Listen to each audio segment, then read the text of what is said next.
Hello to my water signs, Cancer, Scorpio and Pisces. Welcome to the Libra solar eclipse. You'll find the timestamps for your rising sign listed below. Hello cancerrising, welcome to your horoscope for the Libra solar eclipse happening on October the 15th at 4:55 a.m. if you're in the Southern Hemisphere with me. And if you're in the Southern Hemisphere with me in Australia, this eclipse is playing out the morning after Australia votes in the Voice to Parliament referendum on the 14th of October.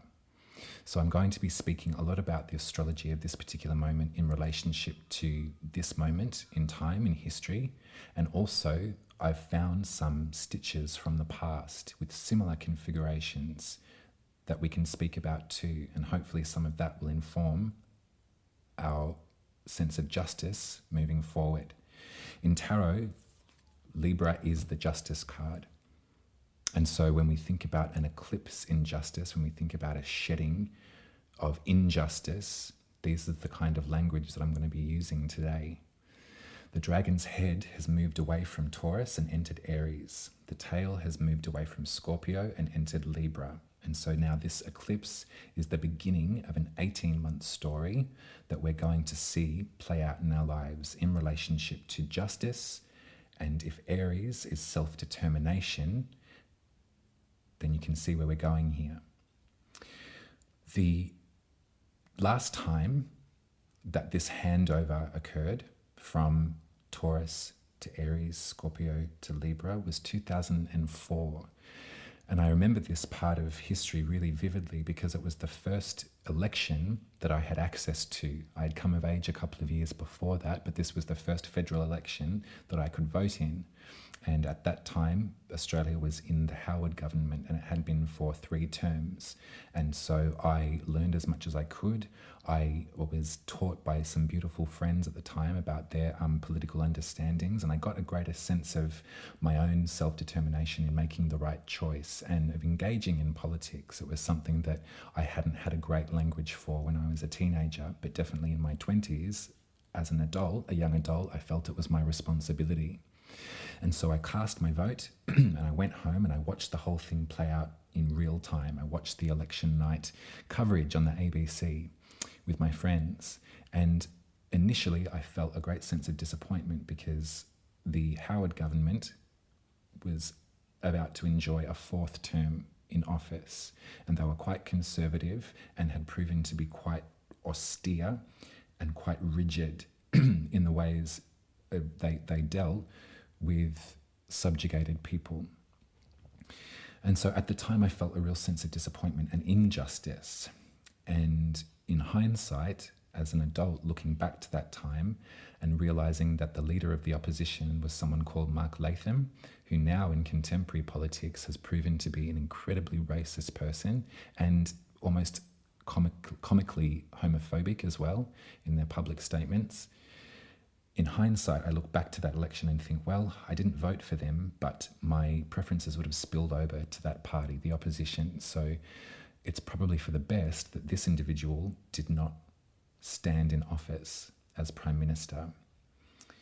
However, that does not discount the feeling of injustice and the laundry list a mile long of the offence caused by the Howard government in their final term in office.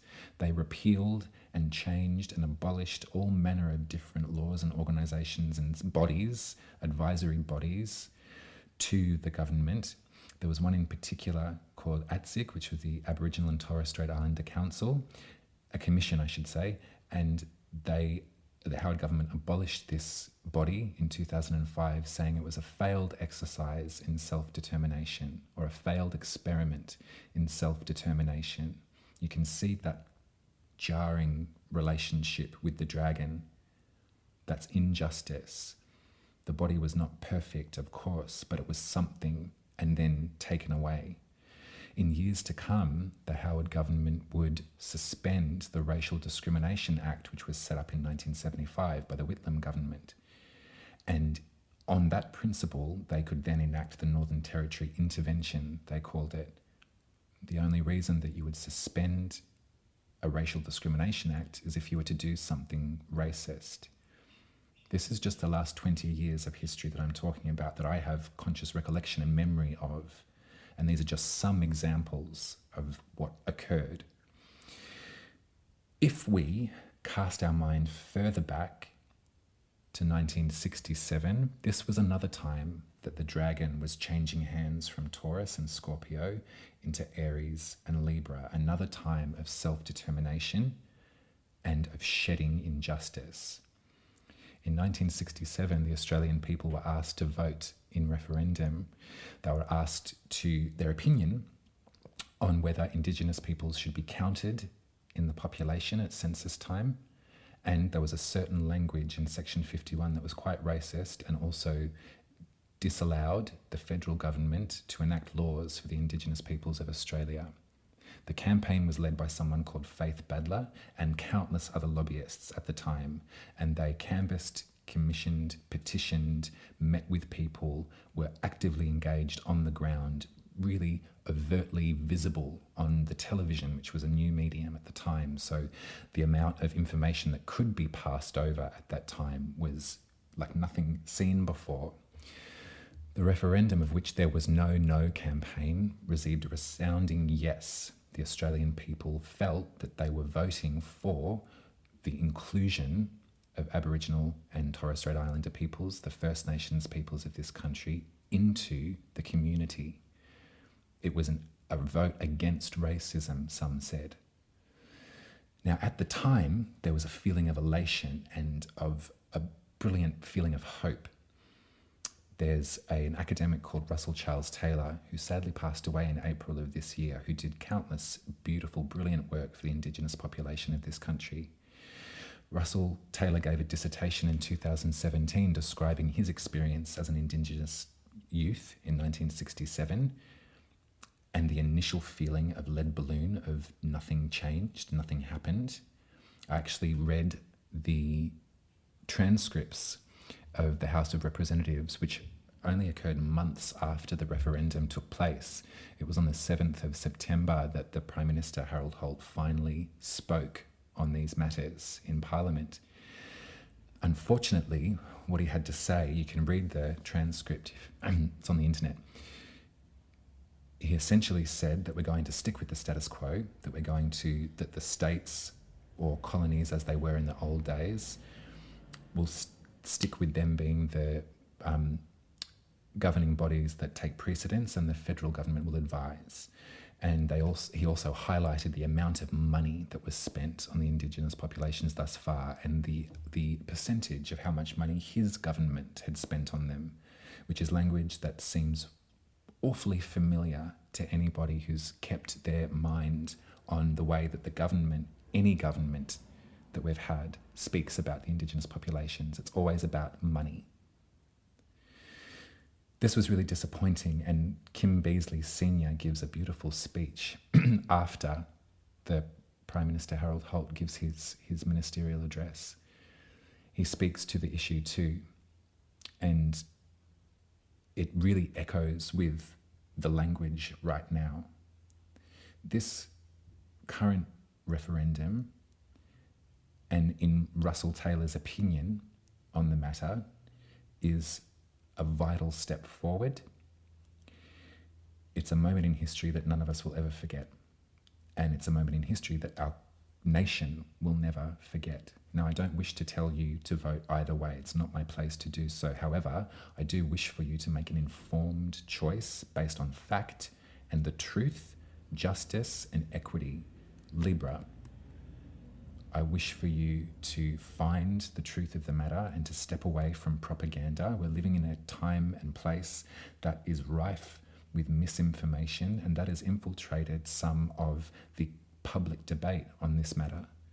There's a lot of untruth that is being served as truth right now. But if there's going to be an eclipse in justice, if there's going to be a shedding of injustice, this is where we're moving towards. We're moving towards self-determination. Russell Taylor said that although it was disappointing initially, and even Faith Badler, the head petitioner of the campaign, was like, it was as if nothing happened. They didn't act on this. We can use this information moving forward and demand that our governing systems keep the promises that they make. We don't buy into lip service any longer. We don't buy into ineffective change. We don't buy into governments that will change and alter and suspend at will.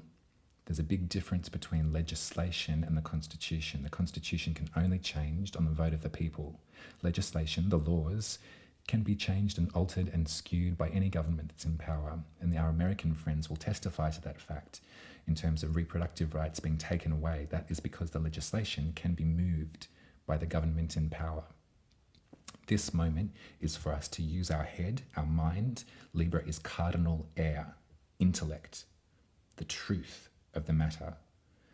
In esoteric philosophy, Libra has a soul mantra, and that mantra is, I choose the way that leads between the great two lines of force. And I want you to use that. I want you to hold that in your back pocket as something that you can make active, informed decisions with.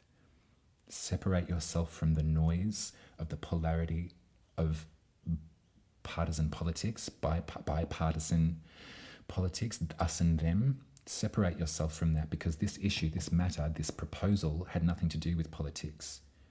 It was to do with an independent council that had years in the making, developing and strategizing this to fit in with current Australian law, that is to stand by the Constitution. It's not perfect, but if we don't change anything, then nothing changes. And as it stands, things have to change. We know this, we can see this, cancerrising. We know this to be true. So when you think about your birth chart, you think about where Libra is. Libra is in your 4th house of your home, your roots, your privacy, your ancestry. Think about the justice that is wrapped up in that idea. And the dragon's head, hungry for self-determination, is in your public, most visible self, how you're perceived. So I wonder if there's something in here, cancerrising, where you feel that you are the one that feels confident enough to speak on these matters and to inform friends and family that aren't sure or that are buying into misinformation or disinformation. I'll say it again, I'm not telling you which way to vote. In fact, I want you to, this vote is sacred and it's a privilege of a nation that works from democracy. So make sure that you use it wisely and don't pass it off into something that's in the too hard basket, because we have to do this. We have to make informed choices. We have to listen and respect our elders too. I'm going to mention the plebiscite that happened in 2017, and this is separate to any sort of conversation around legislation or referendum. This was a opinion poll that the government at the time forced us all through. It was very expensive and it was very humiliating for a lot of LGBTQ folks. The idea of their rights being put up for public opinion. It wasn't even to enact. It was a poll, pretty much. I'm saying this because as a queer person, I was exhausted and had very little energy to inform my straight friends and other people into helping them along with their opinion on this matter. So I'm saying this because this is the way that we should be relating to our Indigenous friends. We shouldn't be relying on them to educate us on these matters. It's really up to us to find that education and listen to the people that do have the energy, that are in the public sphere, that are standing up and talking about this stuff. This is something that is, as I said, just beginning. This is the first eclipse in an 18-month cycle. So use it and use it wisely and keep this justice card in your back pocket. The esoteric philosophy is I choose the way that leads between the great two lines of force. So choose the way that leads between. Don't listen to the sparring match. Listen to the people that are trying to use their voice. That's your reading, cancerrising. I love you very much. I'm going to be with you in 2 weeks and we're going to talk about the final lunar eclipse in Taurus.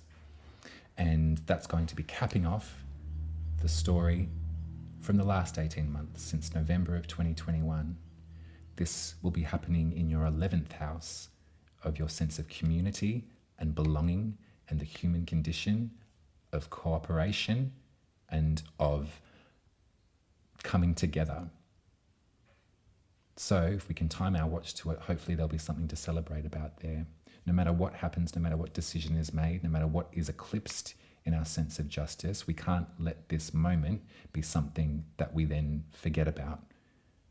We move forward and we hold our governing systems into account for the changes they intend to implement, for the promises that they have told us that they are going to implement, and we're going to hold them to their word, and we're going to move forward and act for change. Much love to you, Cancer Rising. Take care. Bye.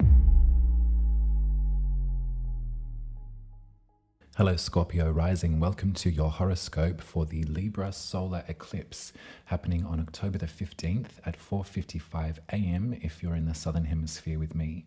And if you're in Australia in the Southern Hemisphere with me, this eclipse is happening the morning after Australia votes in the Indigenous Voice to Parliament referendum. So we're going to be speaking a lot about this idea, this moment in time, this pivotal moment in time, lining up with an eclipse in Libra. In the tarot, Libra is the justice card, and so things about truth and equity and right relationship are going to be in this discussion. We're also going to be journeying a little bit back through history because I've done some investigations and there's some particular points in the astrology that do line up with points in times gone by on issues and matters such as these. So the last time that the dragon's head was in Taurus, moving into Aries, and the tail leaving Scorpio and entering into Libra, this sort of changing of the story, turning of the chapter, the last time that this happened was in the year 2004. And I remember that quite clearly because it was the first election that I had a vote in. I'd come of age a couple of years before, and the 2004 federal election was the first time that I was eligible to vote. And so things like self-determination and things like justice were at the forefront of my mind back then too. I placed my vote and I sat there with my friends and we all watched the election results in real time. We all had a great evening together, sort of talking about the issues of the day and feeling, quite young and vibrant and full of hope. Unfortunately for me and my friends, the long-standing Howard government, who had been in office for 3 terms, enjoyed a 4th term after the results of this election. So our vote didn't count for change. And it was quite disappointing for us initially. And I remember feeling that first sort of pang of feeling like a minority or feeling like my guiding principles and what I'd learned about politics and my hope for the future was not a shared notion. The leader of the opposition party is someone called Mark Latham at that time. And in contemporary politics, this individual has proven to be incredibly racist and, to a comic level, incredibly homophobic too. So in hindsight, looking back, I think about that election and my initial loss, and then I think, well, at least that individual never experienced a term in office as the Prime Minister, knowing what we know about him now. That didn't stop the laundry list of injustices that occurred in the years to come in this country. The Howard government had a reputation for being really conservative, really austere, and really stubborn, and quite caustic in their actions. They went through a whole process of abolishing certain lobbying groups and certain organisations, service providers. They went through a period of suspending the Racial Discrimination Act in order to enact the Northern Territory Intervention, it was called, of 2007. I was watching a documentary the other day and the chap that was being interviewed said the only reason that you would abolish a Racial Discrimination Act is if you were going to do something racist. You can see this story that is sort of showing up now. The language is much more polarised now and the news feed is limitless and endless. Back in those days, there wasn't perhaps so much real-time content, as it were, to consume, and there was less of a propensity for folks to become radicalized and for that radicalization to infiltrate the popular media. Having said all of that, the culture was incredibly divided. Things occurred like the Palm Island riots, the Redfern riots, the Cronulla riots. There was all of this in-your-face direct racism from a certain group in the population, and also a rebuttal and a fight for justice. There was folks that were standing up because they couldn't take it anymore. This was a really hectic period of time, and to go back and to read about it through the astrology, because I was just trying to find, okay, when was the last time this happened? Oh, it was exactly then. Right. It can be quite triggering to go back and to really remember, oh God, we were in crisis. In another way, I've looked at that history and I've also said to myself, okay, we're in crisis now. That's resolute. We survived it before, we'll survive it again. I don't know your relationship with endless scrolling, scorpiorising, but I really have to put a kibosh on mine. I really need to unplug every now and again, because I can get quite paranoid by reading this opinion, that opinion, the other opinion, the reality of what's happening in the public media and also in the government, and in the ways that folks have become really radicalised and are spouting misinformation as if it's the truth. We saw it sort of occur during the pandemic as like a sort of catalyst to this, and also the reign of the Trump era in American politics, the idea of not being able to trust reality. That was something that was really showing itself. This is sort of happening with this moment too, this pivotal moment in Australia's history. This referendum that we're voting in has been absolute years in the making. We can probably look to some of the astrology of 2004 as some of the reasons why these systems of governance need to be changed, and there needs to be some movement here, because the Indigenous peoples of this country have been met with injustice since the moment that the British arrived. It has been a story of absolute immense, like desecration of culture, of dignity, and the time is now to address those matters moving forward. This country has had a long, sordid history of ignorance to these issues and of money. Putting money towards things, putting money towards nothing. Change needs to happen. If we cast our mind further back to 1967, this was another time when the dragon was leaving Taurus, entering Aries. The tail was leaving Scorpio, entering Libra. The focus was on self-determination. The tail was shedding injustice. This happened in 1967. There was another referendum that was held in Australia at that time.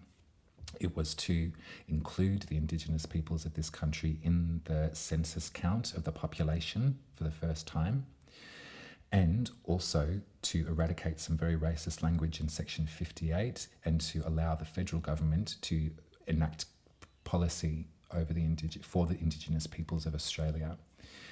This campaign back in 67 was led by someone called Faith Badler, who was tireless in the pursuit of a yes vote for this referendum. There was no campaign. I might just hasten to add as well, there was no counter argument to this. It was a yes campaign, and it was informing the people of Australia on issues that affect Indigenous peoples in Australia. And it was a resounding triumph. The yes vote came in, it was a landslide. And there's an academic called Russell Charles Taylor, who sadly has passed in April of this year, but who did also tireless work in his career as a political representative and also an academic on issues relating to Indigenous peoples of Australia. And in 2017, Russell gave a dissertation speech about the referendum in 67 and the importance for further referendums happening now. And he described his experience in 67 as a young Indigenous man, and the kind of lead balloon feeling that happened when it was a yes victory, and then radio silence. Then nothing occurred. People waited with bated breath for Harold Holt, the standing Prime Minister, to make a ministerial address on the issue, on these matters, and it took ages for him to do so. It took until September 7th for him to make a ministerial address to the House of Representatives and Parliament. And in that ministerial address, he pretty much said that things will stick the way that they are. They'll stay with the status quo. He highlighted the money that was spent on the Indigenous peoples of Australia time and time and time again in this speech. And it was really disheartening for Faith Badler herself, the person that had been on the leading charge to lobby for this vote to succeed. I'm bringing this up because it's really important for us to hold our governments to account, the promises that they've made, and also to think about this notion of like immediate reaction, immediate resolution and response, and then the cultural effect of that change as the generations go by. And this is what Russell talks about in his writing. He said that the disappointment eventually gave way to generational change and to folks feeling a sense of dignity and a sense of understanding their rights enough to stand up for them and to put them to government, to speak up for their rights, to speak up for their humanity, their humility. Justice. This is the major focus of this eclipse, Scorpio rising, is our sense of justice and how we enact justice, how we witness injustice, and what we intend to do about that. So I'm bringing all of this into the current context. I'm not telling you which way to vote. In fact, that's not for me to say. I'm voting yes, and it doesn't stop at that vote. I intend to engage with the government and with the forward movement into actually seeing these changes become enacted. I stand in respect and solidarity with the elders of this country, with people like Marcia Langdon, the tireless amount of work across the board, years in the making of the detail of this proposal being put into proposition. It's not a flash in the pan. There's a lot of, as I said, misinformation in circulation, and that's something that as a culture we have to get savvy to. We can see that when propaganda starts, we can witness the similar sorts of patterns that have that occur, can't we? And so we must resist that. We must always go to the truth of the matter. In the Justice card, this individual holds the sword of truth in their hand. And in esoteric astrology, the soul mantra for Libra is I choose the way that leads between the great two lines of force. I think that's powerful for us to remember at this time, Scorpio rising, and I also think that it's probably really good advice for us all to take when making decisions on the basis of this proposal, because it has nothing to do with partisan politics. It's an independent lobby that was putting this forward. It has nothing to do with our governing systems. In fact, it has to do with the Constitution, which is the formal piece of paper that does bind us to the British Crown. This is something that was voted for in referendum in 1999, the idea of becoming a republic, but the governing systems of the time perverted that cause of justice with the detail, with the way that it was presented. So the information is all out there. The truth of the matters, the pen on paper history cannot be refuted. And this is something that we as a culture must remember. We can go to the library, we can go to the parliamentary files like I did, read through the transcripts of everything that's ever been said in the House of Representatives meetings. This can't be refuted, and moving forward, we have to enact change. That dragon's head in Aries is urging us for self-determination, to point out, highlight injustice. The planet Pluto is in a square with the dragon at this eclipse. So Pluto will have stationed direct on the 11th of October, and we're going to feel that wave of movement. We're going to feel that sort of almost like picking up of the procession against patriarchy, against the old systems of oppression that held us bound. Things like the Black Lives Matter movement, the Me Too movement, all of this emancipation of the oppressed, voices coming into action has happened with Pluto in Capricorn, the sign that can represent heads of state, government, and powerful structures. Hierarchy, for want of a better word. I've got to resist doing that from now on. I've been watching too much of that Jordan Peterson. He does it all the time. I'm like, oh, not me. Anyhow, but this is what Capricorn represents, is hierarchy. And Pluto represents disintegration and dredging things from the surface that need to be revealed. In American politics, these eclipses are lining up with the procession moving towards the next election campaign and the election itself. So we're going to keep in our back of our mind our love and support for our American friends and what they're about to face, this feeling of injustice that is rising. And we're going to use the power of Capricorn to inform our choices. We're going to step aside from the astrology on the day that we vote and use our intellect. Be like Libra, cardinal air, use your intelligence. And we're going to make an informed decision. The choice is yours either way, but moving forward from this is also irrefutable.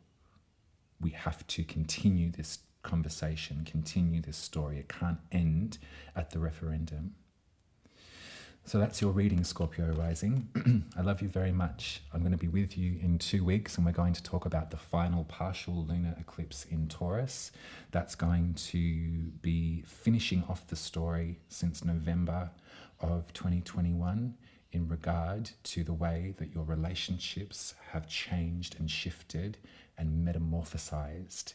There's been parts of yourself that have had to shed. You've had to let go of certain attributes, certain ways of being that don't suit anymore, with a real interest and investment into how you relate to other people. So perhaps some of that might inform this eclipse too. Hopefully we'll have some celebrations or some constructive things to talk about moving forward. I love you very much, Scorpio rising, and I'll speak to you then. You take care. Bye. Hello, Pisces rising. Welcome to your horoscope for the Libra solar eclipse happening on October the 15th at 4:55 a.m. if you're in the Southern Hemisphere with me. And if you are in the Southern Hemisphere with me, this eclipse is happening the morning after Australia cast its vote in the referendum for an Indigenous voice to Parliament. So it's a really auspicious time. It's lined up in kind of a spooky way. When I read that the date had been released for the referendum to happen, I lost my breath because it was lined up with the eclipse in Libra. In tarot, it's the Justice card that speaks to Libra. So we're going to be speaking a lot about justice in this reading. We're going to be speaking a lot about this moment and these decisions that need to be made moving forward, this obligation and responsibility as citizens to cast a vote in this thing. And I found some commonalities with the astrology from the past that I'm going to sew into this reading too, to let you kind of give you some sense of context and maybe a bit of hope about how these things, these coincidences line up. So a solar eclipse in Libra, this is beginning a story. This is a story that's just begun at this time that will continue for the next 18 months of the year. We're going to be experiencing eclipses in Libra and in Aries from now on, after the last lunar eclipse in Taurus in 2 weeks. And so when I think about the dragon's head moving from Taurus into Aries and the dragon's tail moving from Scorpio into Libra, the last time that that occurred in that configuration was the year 2004. And I remember that time really clearly in my mind because it was the first time that I voted in a federal election. I'd come of age a couple of years before that, and this was the first election that I had say in. So I spent a lot of time in the prelude, developing my education and learning as much as I could about politics and about policies of the different parties, and feeling a sense of pride about being able to contribute and to have my say.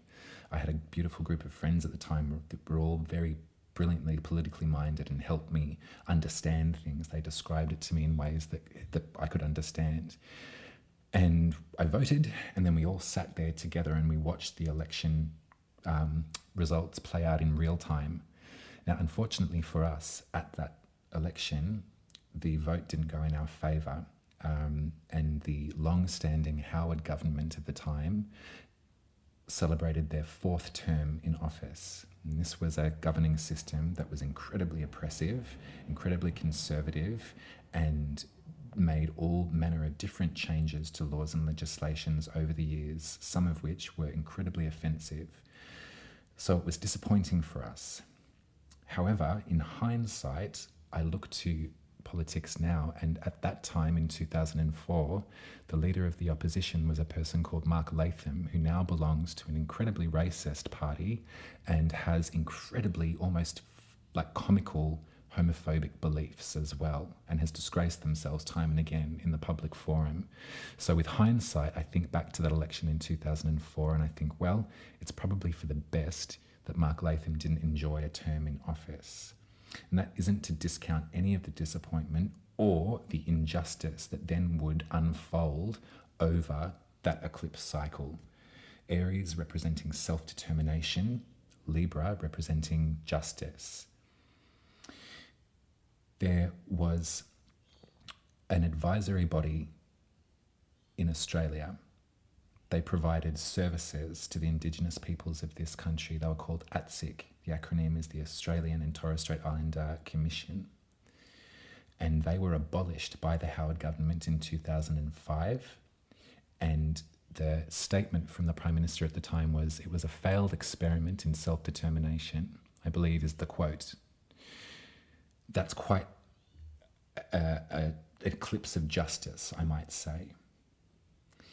Further down the track in their term of office, the Howard government also suspended the Racial Discrimination Act in order to enact the Northern Territory intervention.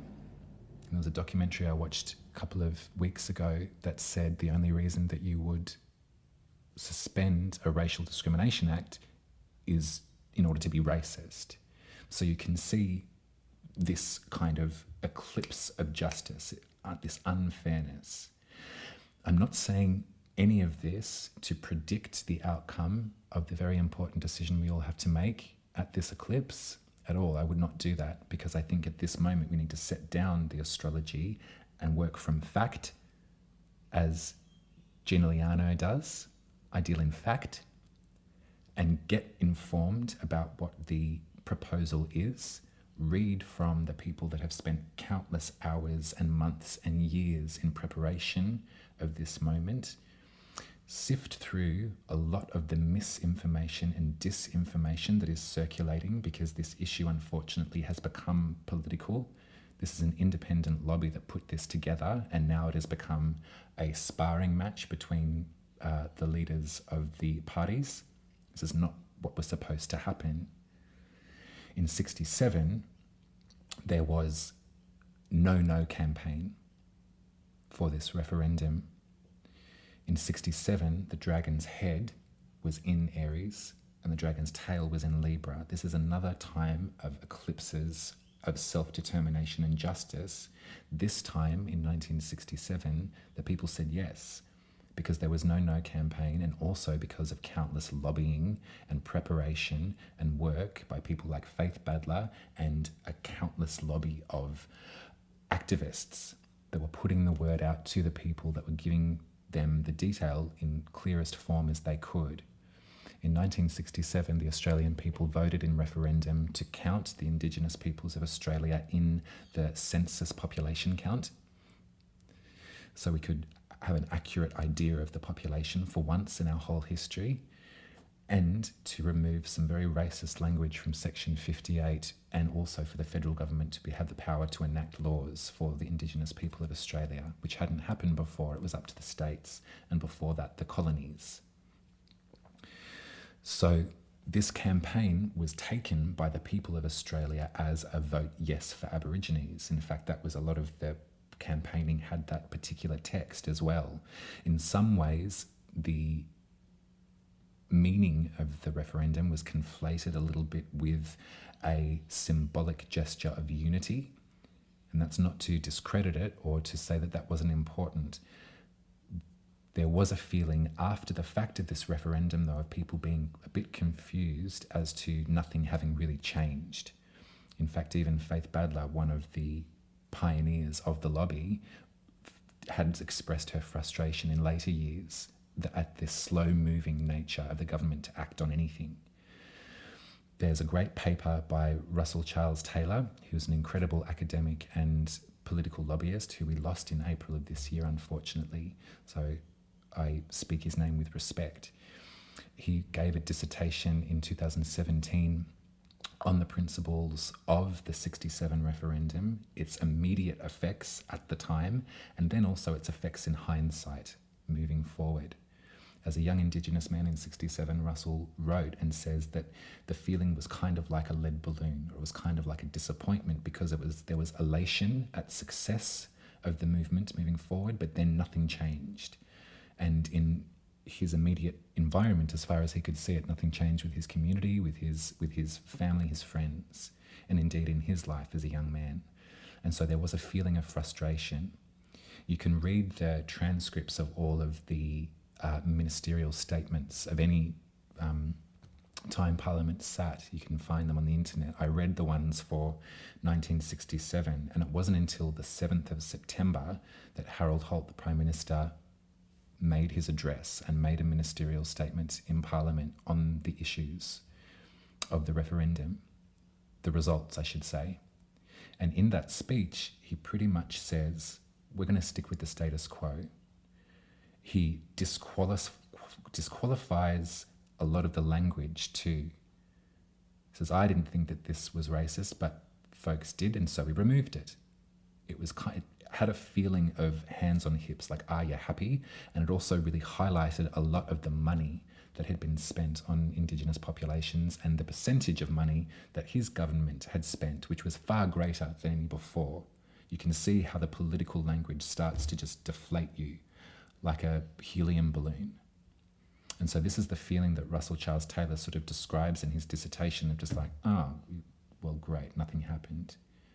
I will say as a side note that you can also read Kim Beazley Sr.'s comments or ministerial statement on the topic as well in response to the Prime Minister's, and there's some real haunting beauty in that.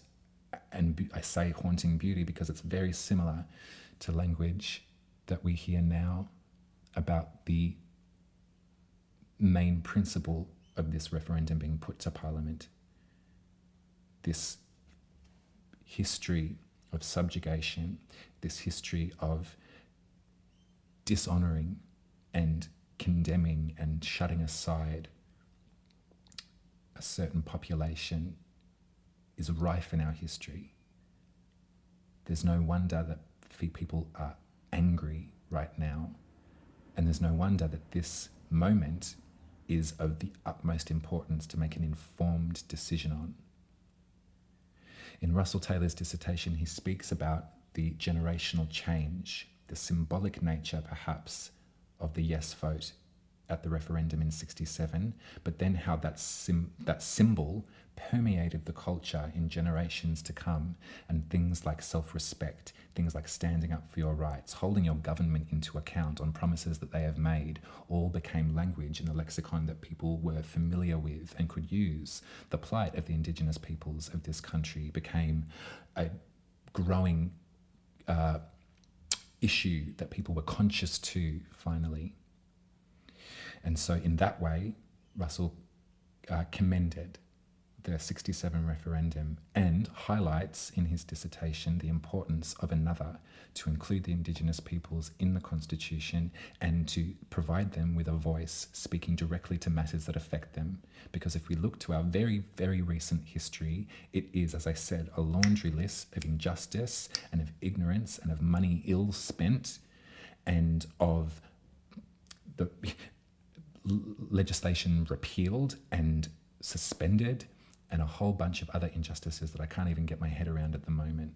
But this is what we're dealing with. If Aries is the dragon and the head is there And this is a drive for self-determination, the beginning chapter of an 18-month cycle. And the dragon's tail in Libra is shedding injustice, shaking it off. Then this is the energy that we can work with. What didn't happen in 67 and in 2004 is this square with the planet Pluto. Pluto is the lord of the underworld. They dredge up everything that is hidden and show it to the people. They destroy, like a bushfire, structures in order to clear way for green undergrowth to grow. They are the ones that bring about sometimes irreversible change. And if we think that Pluto stationing direct will feel like a ship moving forward, on the 11th, a few days before this referendum, we will feel that movement. We will no doubt probably see things popping up about injustice, about being served justice once and for all. If Capricorn can represent heads of state, authority figures, oppressors, people that are on the top of the food chain, then this destruction is going to continue and forming a square with the dragon, so pressure with this dragon. I feel that Pluto's influence is talking to this eclipse on the 15th. I'm not wishing to tell you which way to vote. I'm asking you to make an informed choice based on the truth and the facts of the matter. Wade through the propaganda, wade through the disinformation that's permeating our culture right now. We can look forward to these eclipses lining up with the American trail to election campaigning to the day itself. And that's something that I'll discuss with you as we move through it. But if we can use this reading as setting the ground for the next 18 months, no matter the outcome of this referendum, we can't just leave it at the referendum. We have to move forward with this with a sense of rabid self-determination and a sense of injustice being brought to the surface and being reviewed and extinguished. We've got to hold whatever government is in power to account, to enact on the promises that they have made to us. And we have to also remember that a referendum, constitutional alteration, is something that no government can change, like the previous Howard governments could repeal and suspend and move legislation around. The laws can be changed. The Constitution cannot without a vote from the people. This is why it's so pertinent that we use our vote wisely. One more thing I wanted to say, Pisces rising, is that I know how exhausting this kind of moment can be for the people that it affects personally. If you remember, in 2017, Australia was dragged through a plebiscite asking the question, should LGBTQ people have the right to marry should we alter the Marriage Act of 1961?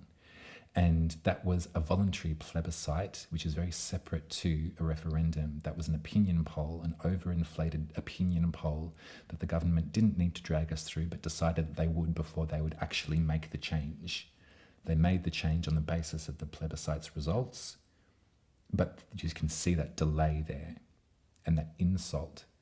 As a queer person, I found the whole thing incredibly exhausting, and I found it really difficult to muster my optimism and hope in that.